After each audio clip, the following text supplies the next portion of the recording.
I was sure I saw him again. The same boy, dark eyes, silent steps, always just a few feet away. At the grocery store, by the coffee shop, even outside our house. Every time I turned around, he was there, watching, waiting. At first, I told myself it was nothing, just a coincidence. Maybe he lived nearby. Maybe I was imagining things. But the more I saw him, the harder it was to ignore. And when I finally mentioned it to my husband, he laughed it off. "You're being paranoid," he said. "Why would a random boy be following you?" But deep down, I knew something wasn't right. There was something about his eyes, something haunting. It wasn't fear, it wasn't anger, it was something else, like he was searching for something, or someone.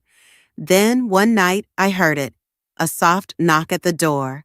My heart pounded as I peeked outside, and there he was, standing in the dim porch light, his small hands shaking, his lips parted like he wanted to say something. I opened the door just an inch. "Can I help you?" I asked, and that's when he finally spoke. "You don't remember me, do you?" My breath caught in my throat. His voice was soft, almost hesitant, but there was something familiar about it. I stared at him, searching his face, but nothing clicked.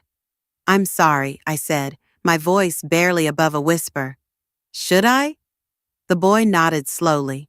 His dark eyes held something heavy. Pain, maybe? Or sadness? I couldn't tell. "I thought you would," he murmured. "But maybe not yet." A chill ran down my spine. Not yet? What did that mean? My fingers tightened on the door handle, my mind racing. Who was he? And why was he so sure I should remember him? I glanced over my shoulder, half expecting my husband to walk in and snap me back to reality. But the house was quiet. Just me. Just this boy. I turned back to him. "Who are you?" I asked. He hesitated, then whispered, "You knew me before everything changed." My pulse quickened. Before everything changed? That didn't make sense. I had never seen this boy before. Had I? "I don't understand," I said, my voice unsteady.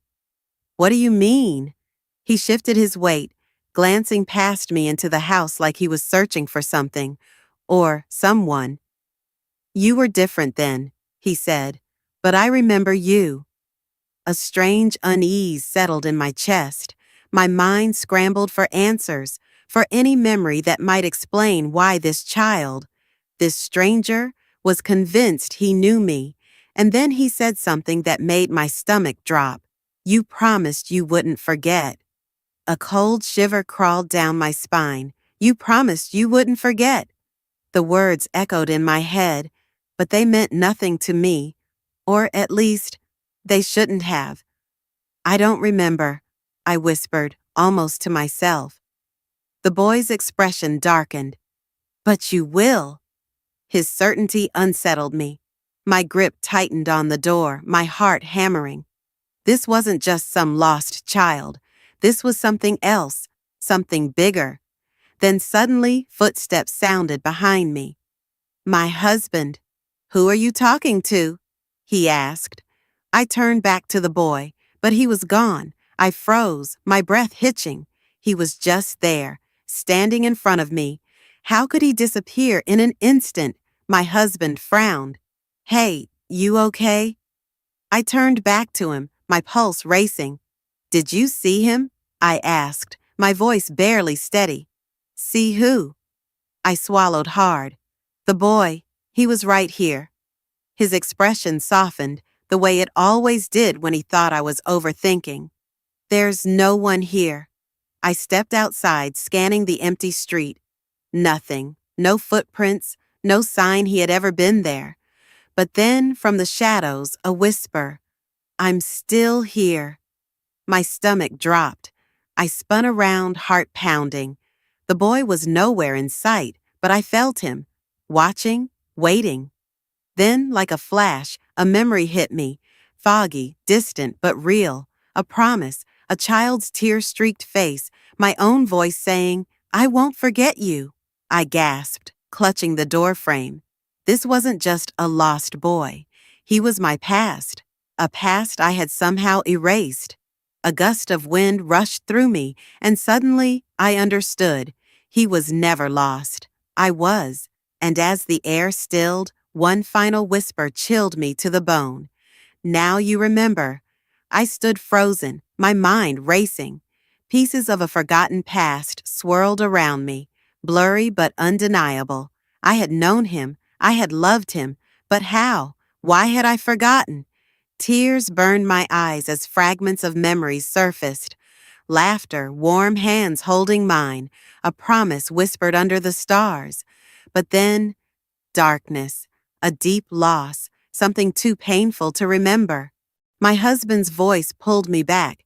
"Hey," he said softly, "come inside." I turned to him, searching his face, wondering if he knew, if he remembered too. But he didn't. This was my burden. I looked out into the night one last time. The air was still, but I no longer felt alone. "I remember," I whispered. And just like that, the weight in my chest lifted. The boy was gone, but he had never really left. He had waited for me to remember, and now he could rest. I stepped inside, closing the door behind me. The past had finally found me, and though I didn't have all the answers, I knew one thing for sure. Some promises are never truly broken.